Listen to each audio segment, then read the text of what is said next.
Warta Jemaat Minggu 16 Agustus 2020. Jemaat yang dikasihi dan mengasihi Tuhan Yesus Kristus, selamat pagi dan salam. Karena pembatasan sosial akibat virus COVID-19 secara khusus dalam Jemaat GKI Kanaan Perumnas 4, maka ibadah Minggu pagi ini kembali dilangsungkan dalam keluarga. Meski ibadah hanya dalam rumah setiap keluarga dan bukan di dalam gereja, tetapi jangan mengurangi suasana, terutama makna peribadahan. Dengan iman kita yakin bahwa Tuhan ada hadir dalam ibadah kita saat ini. Dan untuk itu, mari kita menikmati ibadah Minggu pagi ini bersama-sama dalam keluarga kita masing-masing. Nats pembuka. Padamu aku berlindung ya Tuhan, jangan biarkan aku dikecewakan. Selamatkan aku demi keadilan-Mu. Mazmur 31 ayat 1. B. Pengumuman-pengumuman. 1. Ibadah-ibadah. A. Ibadah-ibadah dalam jemaat, baik ibadah Minggu pagi, keluarga, dan unsur dalam minggu berjalan, dilaksanakan di masing-masing keluarga. Diharapkan Bapak Ibu keluarga agar masih terus setia mengkoordinir dan mengorganisir ibadah-ibadah tersebut dengan panduan liturgi dari majelis jemaat. B. Ibadah Minggu pagi ini akan dilaksanakan tepat jam 09.00 pagi di tiap-tiap keluarga dan akan diingatkan dengan bunyi lonceng dari gereja sebanyak 3 kali sebagaimana biasanya pada ibadah Minggu pagi, yaitu jam 07.00 WIB, 08.00 WIB, dan 09.00 WIB. Pada bunyi lonceng yang ketiga jam 09.00 WIB, tiap-tiap keluarga sudah memulai peribadahannya. C. Di dalam peribadahan tersebut tetap ada persembahan, tetapi persembahan bukan yang menjadi utama, melainkan ibadahlah yang menjadi utama, sehingga tidak boleh persembahan menjadi kendala bagi tiap keluarga untuk tidak melaksanakan ibadah. 2. Penggantian seng atap gereja. Untuk diketahui oleh warga jemaat bahwa dalam waktu dekat Majelis Jemaat Urusan Ekubang akan melaksanakan pekerjaan penggantian seng atap gereja, dimohon keterlibatan warga jemaat dengan memperhatikan protokol pencegahan COVID-19. 3. Aksi amplop janji iman. Untuk menggalang tambahan dana guna menopang pekerjaan penggantian seng atap gereja, maka pada bulan Agustus ini Majelis Jemaat Urusan Ekubang telah menyiapkan amplop janji iman dan selanjutnya akan diedarkan kepada warga jemaat melalui majelis di masing-masing week. Mohon partisipasi warga jemaat untuk menindaklanjutinya. 4. Bantuan kepada jemaat. Jemaat GKI Kanaan Perumnas 4 telah mendapatkan bantuan dari pemerintah Kota Jayapura melalui A. Dinas Kesehatan Kota Jayapura berupa 2 buah alat penyemprot dan bahan disinfektan dan penyemprot lingkungan gereja dan rumah warga Perumnas 4 dan Bumi Asi Husada. B. Kelurahan Hedam Distrik Heram berupa 1 unit komputer. Majelis dan jemaat mengucapkan terima kasih kepada pemerintah Kota Jayapura, secara khusus kepada Dinas Kesehatan Kota Jayapura dan Lurah Hedam. Tuhan memberkati. 5. Warga jemaat yang berulang tahun. Majelis Jemaat mengucapkan selamat ulang tahun bagi warga jemaat yang telah berulang tahun pada tanggal 10 Agustus sampai 16 Agustus 2020, panjang umur dan diberkati Tuhan selalu. Kata firman Tuhan, semoga panjang umurmu dan melihat anak cucumu. Mazmur 128 ayat 6. C. Surat masuk. 1. Dari Badan Pekerja Klasis GKI Port Numbai, Komisi Pelayanan dan Pembinaan Jemaat Seksi PKB, perihal pemberitahuan dan undangan ibadah online atau live streaming yang akan dilaksanakan pada Minggu 23 Agustus 2020 pukul 14.00 WIB bertempat di Gedung Gereja Jemaat GKI Getsemani, Kota Raja.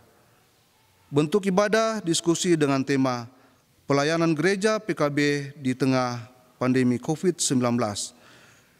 Dimohon Badan Pekerja PKB GKI Kanaan dapat mengutus 3 orang untuk mengikuti ibadah tersebut dan memperhatikan standar kesehatan, yaitu memakai masker, cuci tangan, dan jaga jarak, yang lainnya mengikuti di rumah masing-masing. C. Himbauan. Dengan adanya kebijakan pemerintah untuk melaksanakan new normal, maka kita akan memasuki fase dan pola hidup yang baru. Untuk itu, dihimbau kepada setiap warga jemaat dalam menjalani kehidupan pada masa new normal agar tetap memperhatikan dan menjalankan prosedur standar yang ditetapkan oleh pemerintah dengan disiplin, dengan mengingat 3 standar, yaitu pakai masker, jaga jarak, dan cuci tangan. D. Ucapan terima kasih. Demikian warta jemaat GKI Kanaan pada ibadah minggu pagi ini, dan atas nama majelis dan jemaat kami mengucapkan terima kasih dan selamat beribadah. Shalom.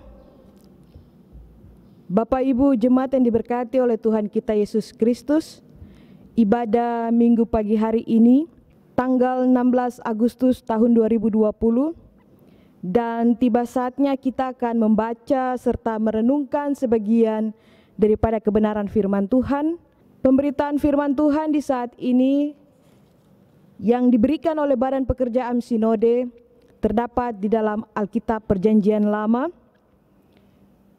Kitab Amos pasal 5 ayat 7 sampai dengan ayatnya yang ke-13.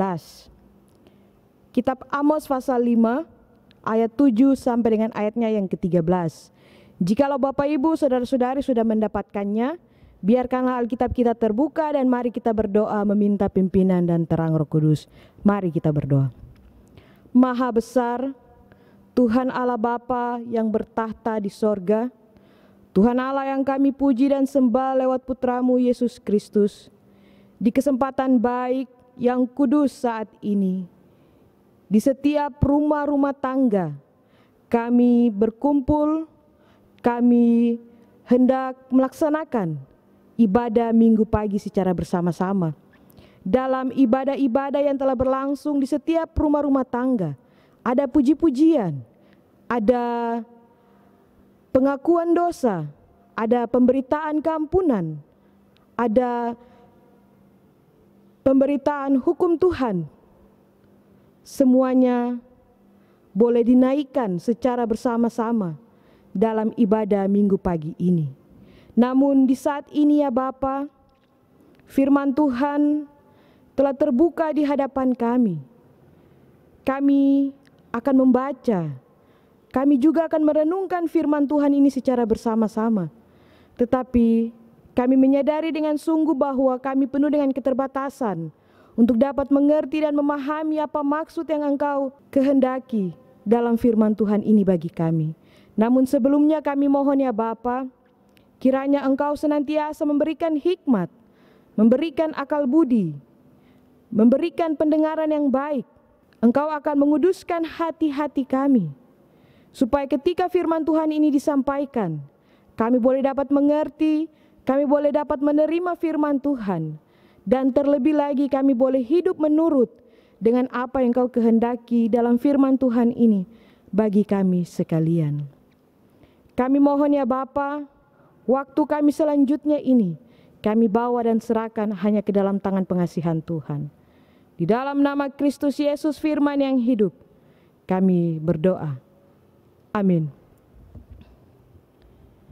Kebenaran firman Tuhan dalam ibadah minggu pagi hari ini terdapat di dalam Alkitab Perjanjian Lama, Kitab Amos pasal 5 ayat 7 sampai dengan ayatnya yang ke-13. Saya akan membacakan untuk kita semua. Amos pasal 5 ayat 7 sampai dengan ayatnya yang ke-13 dengan perikop melawan perkosaan keadilan. Hai kamu yang mengubah keadilan menjadi ipuh dan yang mengempaskan kebenaran ke tanah, Dia yang telah membuat bintang kartika dan bintang belantik, yang mengubah kekelaman menjadi pagi dan yang membuat siang gelap seperti malam. Dia yang memanggil air laut dan mencurahkannya ke atas permukaan bumi. Tuhan itulah namanya.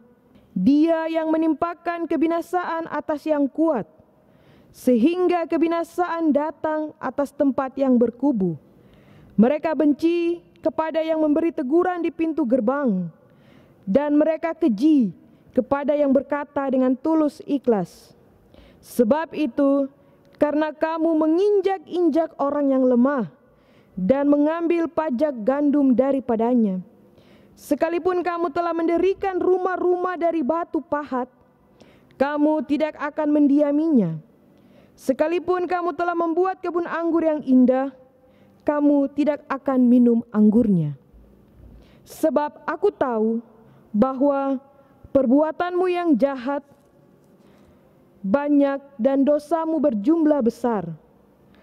Hai kamu yang menjadikan orang benar terjepit, yang menerima uang suap, dan yang mengesampingkan orang miskin di pintu gerbang. Sebab itu, orang yang berakal budi akan berdiam diri pada waktu itu, dan karena waktu itu adalah yang jahat. Sampai demikian jauh pemberitaan firman Tuhan bagi kita di saat ini. Berbahagialah segala orang yang mendengar firman Allah serta memeliharanya. Amin. Bapak, Ibu, jemaat, saudara-saudari yang diberkati oleh Tuhan kita Yesus Kristus, pemberitaan firman Tuhan dalam kitab Amos pasal 5 ayat 7 sampai dengan ayatnya yang ke-13 diberikan tema secara umum, tegakkan keadilan. Bapak, Ibu, jemaat yang diberkati oleh Tuhan kita Yesus Kristus, bila Nabi Hosea merasa hancur hati melihat ketidaksetiaan umatnya kepada Allah, maka Nabi Amos, ia sangat marah atas pelanggaran-pelanggaran umatnya terhadap standar-standar keadilan sosial dan kebenaran Allah. Nabi Amos yang berbicara secara terang-terangan dan keras dengan menekankan bahwa betapa menjijikkan bagi Allah jika agama itu dipisahkan dari cara atau gaya hidup yang berkaitan dengan tanggung jawab sosial sehari-hari. Sehubungan dengan hal ini, Nabi Amos hendak menekankan bahwa ibadah sejati berhubungan erat dengan keterlibatan melakukan keadilan sosial dalam kehidupan sehari-hari. Umat mesti mencari Tuhan supaya hidup. Amos pasal 5 ayat 6 bagian A dan Amos pasal 5 ayat 4 bagian B. Nabi Amos menyampaikan peringatan keras kenabiannya kepada Raja Yerobeam II yang akan mati terbunuh, serta memastikan bahwa Allah hendak menghukum dan membuang umatnya kecuali mereka mau bertobat dengan meninggalkan penyembahan-penyembahan berhala, kebejatan moral, dan ketidakadilan yang merajalela. Bapak, Ibu, jemaat yang diberkati oleh Tuhan kita Yesus Kristus, kitab Nabi Amos pasal 7 ayat 1, pasal 8 ayat 3 berisi 4 penglihatan Nabi dan juga menginformasikan kisah pengusiran Nabi Amos dari kerajaan Israel Utara. Dalam penglihatan itu, Amos berbicara kepada Allah. Bagian yang diulangi dalam pembicaraan itu berbunyi, "Aku tidak akan memaafkannya lagi." Amos pasal 7 ayat 8 dan Amos pasal 8 ayat 1. Artinya bahwa Tuhan, ia tidak akan pernah memaafkan umatnya. Tuhan tidak akan memaafkan umat Israel Utara karena dosa yang mereka lakukan berulang-ulang kali dan pemberontakan serta ketidakadilan sosial yang mereka lakukan. Kemakmuran ekonomi di Israel justru hanya akan memperdalam kebobrokan mereka ketika Allah mengutus Nabi Amos untuk dapat memberitakan amanat kepada orang-orang Israel di bagian utara untuk segera bertobat atau mereka akan mati. Namun ketika Amos hendak memberitakan amanat yang agung ini, ia justru diusir oleh Imam Amazia dari kota Betel. Dan Imam Amazia memerintahkan agar Amos jangan bernubuat lagi di kota itu. Imam Amazia menyangka dan memang salah sangka bahwa Amos bernubuat hanya untuk mencari sesuap nasi. Imam Amazia tidak merasa bahwa Amos diutus oleh Allah untuk memberitakan teguran agar umat di Israel bagian utara dapat bertobat sebelum hukuman Allah jatuh ke atas mereka. Alkitab mencatat riwayat Amos yang bekerja sebagai seorang peternak atau penggiring kambing domba di Tekoa, yang berusaha menambah pendapatannya yang tidak mencukupi itu dengan memungut buah pohon ara hutan. Namun Allah memanggilnya, Allah memilihnya, dan kemudian Allah menyuruh Amos untuk pergi ke wilayah kerajaan Israel Utara. Karena di mana di tempat ini ketidakadilan sosial merajalela dan agama dipisahkan dari kehidupan sehari-hari. Untuk itulah Allah memilih dan Allah mengutus Amos untuk dapat memberitakan amanat yang agung ini kepada orang-orang di Israel bagian utara. Bapak Ibu jemaat yang diberkati oleh Tuhan kita Yesus Kristus, keadilan sosial bukan lagi merupakan sesuatu hal yang baru. Bahkan keadilan sosial ini juga sudah sangat sering dibicarakan di kalangan pemerintahan, masyarakat, gereja, dan lembaga sosial lainnya. Namun, pada kenyataannya, keadilan sosial ini sangat sulit sekali untuk dapat diwujudkan dalam kehidupan sehari-hari. Keadilan sosial yang dimaksudkan dalam nats ini atau pembacaan ini adalah keadilan yang memperhatikan orang-orang yang tertindas, orang-orang yang membutuhkan pertolongan, dan orang-orang yang lemah, sehingga bagaimana kita bisa mendapatkan keadilan sosial yang nyata dalam kehidupan berbangsa dan bernegara. Di Indonesia pada sila kelima dari Pancasila yang berbunyi, keadilan sosial bagi seluruh rakyat Indonesia. Dalam sila kelima ini belum mendapat kesan yang sesungguhnya.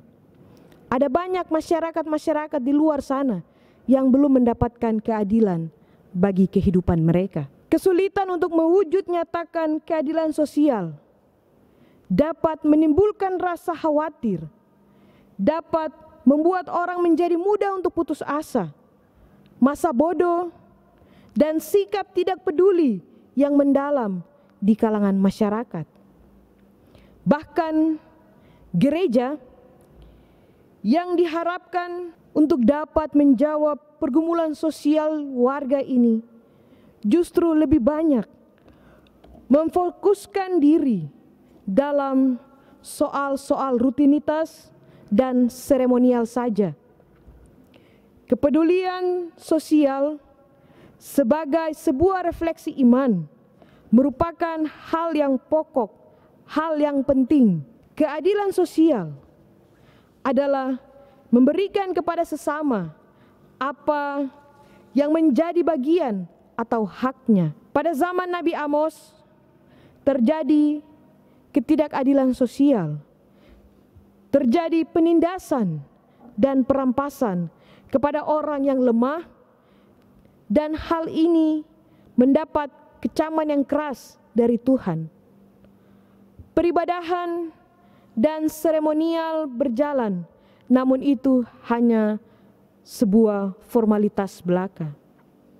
Tuhan sangat benci kepada orang munafik yang menyembunyikan kekejiannya di balik ibadah yang terlihat.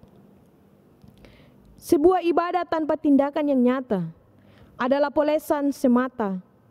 Sama halnya dengan sikap orang-orang Farisi dan ahli-ahli Taurat pada zaman Yesus.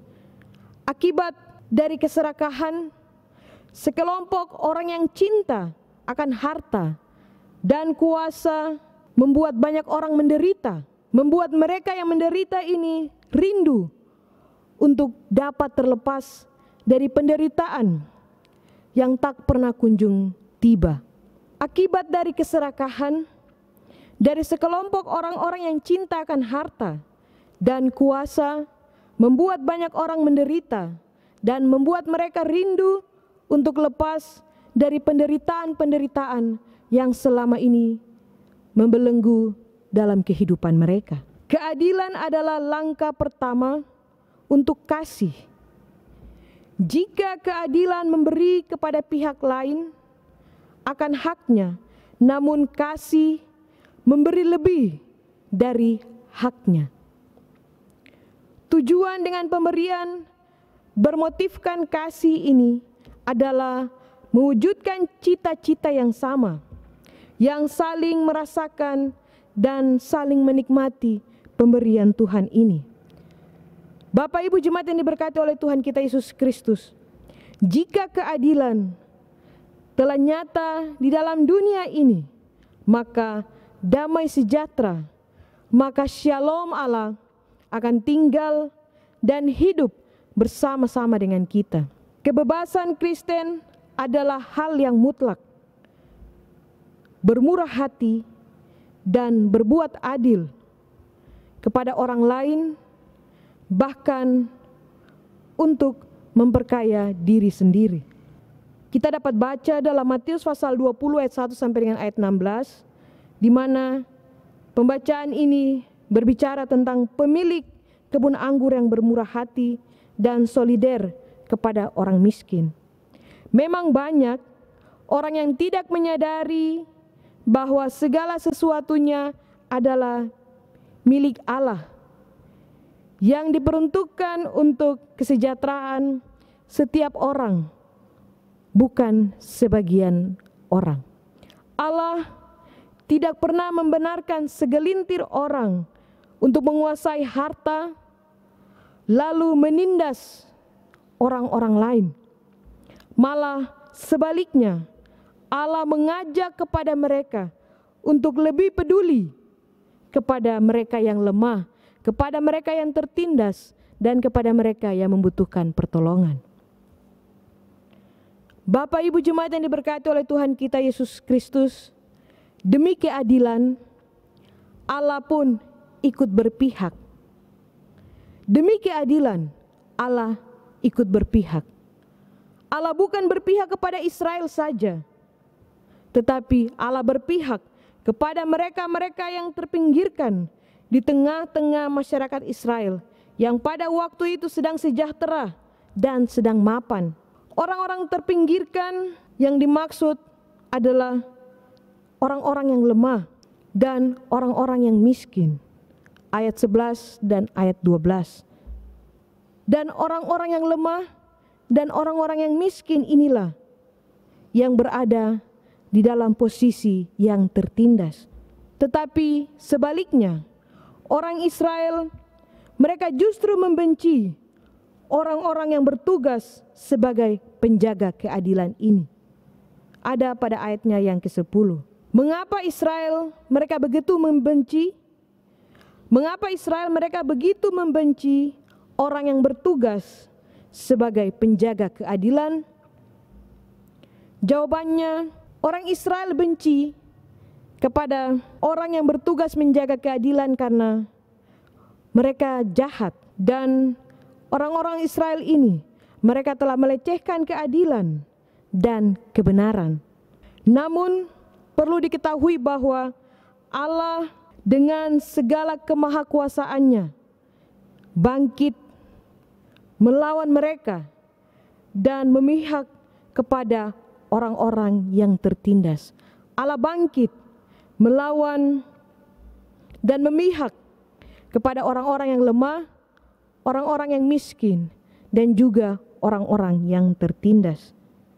Sebagaimana Allah dalam kehidupan kita sehari-hari, kita pun harus berpihak demi menegakkan sebuah keadilan. Umat Allah sejatinya niscaya berpihak kepada mereka yang dibela oleh Allah. Firman Tuhan di saat ini hendak memberitahukan dan mengajarkan kepada kita untuk selalu dapat menegakkan keadilan bagi orang-orang yang terpinggirkan, orang-orang yang diperlakukan tidak adil di tengah-tengah kehidupan masyarakat dan bergereja. Karena mereka adalah orang-orang lemah dan orang-orang miskin, baik secara rohani maupun secara jasmani. Untuk itulah kita perlu untuk menegakkan keadilan bagi mereka sekalian. Menegakkan keadilan bagi orang-orang yang terpinggirkan dan diperlakukan tidak adil merupakan sebuah pewujud nyataan dari hukum kasih, di mana mengasihi Allah itu berarti kita harus bisa untuk dapat mengasihi sesama, termasuk mengasihi mereka yang lemah, mengasihi mereka yang miskin, mengasihi mereka yang terpinggirkan, dan mengasihi mereka yang diperlakukan tidak adil di dalam masyarakat. Tuhan memberkati kita dengan firman-Nya di saat ini. Amin. Mari kita satu di dalam doa, kita berdoa. Kembali lagi ya Tuhan, kami menghadap kekudusan tahta-Mu di saat ini. Kami bersyukur karena kami telah selesai mendengarkan firman Tuhan. Firman Tuhan yang terdapat di dalam Kitab Amos pasal 5 ayat 7 sampai dengan ayat ke-13 yang berbicara, yang mengajarkan kepada kami untuk senantiasa dapat menegakkan keadilan bagi orang-orang yang terpinggirkan, bagi orang-orang yang tertindas, bagi orang-orang yang lemah, karena ini merupakan sebuah pewujud nyataan dari hukum kasih. Firman Tuhan ini kami berdoa kiranya Tuhan kuduskan dan Tuhan meteraikan dalam seluruh kehidupan kami masing-masing. Jangan biarkan firman Tuhan ini berlalu dari pandangan kami, tetapi kiranya kami berdoa dengan penuh kerendahan hati. Tanamkanlah firman Tuhan ini dalam hati kami masing-masing. Biarlah kami boleh hidup menurut dengan apa yang Kau kehendaki dalam firman Tuhan ini bagi kami sekalian. Dan Tuhan akan mengajarkan kami, Tuhan akan menjadikan kami sebagai pelaku-pelaku firman yang hidup di tengah-tengah kehidupan keluarga kami, bermasyarakat kami, dan kehidupan bergereja kami masing-masing. Tuhan Allah Bapa yang ada dalam kerajaan sorga, kami berdoa, Tuhan Allah Bapa yang ada dalam kerajaan sorga, hamba berdoa, menyerahkan seluruh kehidupan dari anggota jemaat GKI Kanaan Perumnas 4. Tuhan senantiasa memberkati mereka, memberkati keluarga-keluarga mereka, mulai dari keluarga yang pertama sampai dengan keluarga yang terakhir. Biarlah Tuhan senantiasa menjaga, melindungi, dan mencurahkan berkat-berkat atas hidup rumah tangga mereka masing-masing. Apapun yang menjadi pergumulan mereka, hamba bawa dan pertaruhkan semuanya ini hanya ke dalam tangan pengasihan Tuhan. Biarlah Tuhan yang punya kuasa, Tuhan yang akan menjawab semua pergumulan-pergumulan dari hidup keluarga-keluarga ini. Tuhan senantiasa memberikan kesehatan, memberikan kekuatan, memberikan umur panjang. Tuhan memberkati pekerjaan-pekerjaan mereka. Apapun yang mereka kerjakan dalam nama Tuhan Yesus akan berhasil. Dan biarlah berkat Tuhan terus-menerus mereka rasakan dalam hidup mereka. Mereka boleh berkecukupan dan Tuhan akan menjadikan mereka sebagai saluran berkat bagi sesama kami yang membutuhkan pertolongan. Tuhan Allah Bapa yang ada dalam kerajaan sorga, hamba berdoa menyerahkan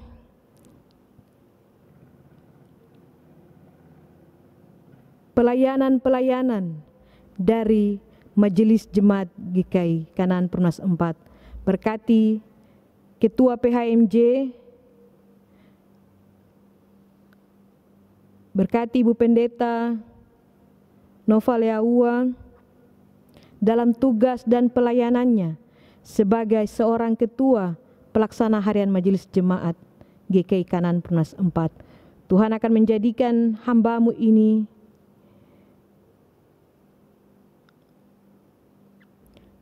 Tuhan akan memberkati hamba-Mu ini dalam seluruh pelayanan-pelayanan yang dilakukannya. Tuhan berikan kekuatan, berikan kesehatan, berikan kesabaran dalam melayani atau dalam memberitakan firman Tuhan ini bagi jemaat sekalian. Biarlah lewat pelayanan yang dilakukan oleh hamba-Mu ini, jemaat boleh diberkati, dan biarlah pelayanan yang dilakukan oleh hamba-Mu ini hanya nama Tuhan saja yang dipuji dan dipermuliakan. Tuhan berkati kehidupan rumah tangga dari hamba-Mu, suami dan anak-anaknya. Tuhan jaga, lindungi, pelihara, dan berkat Tuhan senantiasa tercurah atas kehidupan dari keluarga hamba-Mu ini. Berkati majelis jemaat yang lainnya yang senantiasa bekerja melayani di kebun anggur milik-Mu ini. Tuhan senantiasa memberkati kehidupan mereka. Jadikanlah mereka sebagai hamba-hamba yang melayani dengan penuh kerendahan hati. Biarlah mereka melayani dengan penuh sukacita, tanpa menunjukkan bahwa mereka melayani untuk menyombongkan diri mereka masing-masing, tetapi mereka melayani hanya untuk membawa puji-pujian dan hormat bagi nama Tuhan saja. Tuhan berkati seluruh kehidupan rumah tangga mereka masing-masing, istri mereka, suami mereka, dan anak-anak mereka. Berkati pekerjaan-pekerjaan mereka juga ya Bapa. Tuhan Allah Bapa yang ada dalam kerajaan sorga, kami berdoa menyerahkan kekasih-kekasih kami dalam jemaat ini yang mungkin sedang ada dalam keadaan sakit. Mari Tuhan datang, Tuhan memberikan pemulihan, memberikan penyembuhan bagi mereka yang sakit. Tuhan jamah bagian tubuh yang sakit, mulai dari ujung rambut sampai dengan ujung kaki. Segala sakit penyakit yang bersarang dalam tubuh mereka tidak punya kuasa. Tetapi Kristus Yesus yang kami puji, Kristus Yesus yang kami imani sebagai Tuhan dan Juru Selamat adalah yang punya kuasa, yang akan memberikan kesembuhan dan pemulihan bagi mereka yang sakit ini ya Bapa. Biarlah ketika mereka sembuh, mereka dipulihkan. Nama Tuhan saja yang senantiasa dipuji dan dipermuliakan. Tuhan Allah Bapa yang ada dalam kerajaan sorga, kami akan melangkahkan kaki kami untuk memasuki minggu kerja yang baru. Kiranya Tuhan menjaga, melindungi kami. Apapun yang kami lakukan di minggu kerja yang baru, Tuhan membuatnya berhasil. Apapun yang menjadi pergumulan kami di minggu kerja yang baru, kami bawa dan pertaruhkan semuanya ini hanya ke dalam tangan Tuhan saja. Tuhan memimpin, menyertai, dan memberkati kehidupan kami sekalian. Ampuni kami ya Tuhan, tinggallah selalu bersama-sama dengan kami. Di dalam nama Kristus Yesus, Tuhan dan Juru Selamat kami berdoa. Dan kami menyerahkan kehidupan kami ini ke dalam tangan pengasihan Tuhan saja. Amin.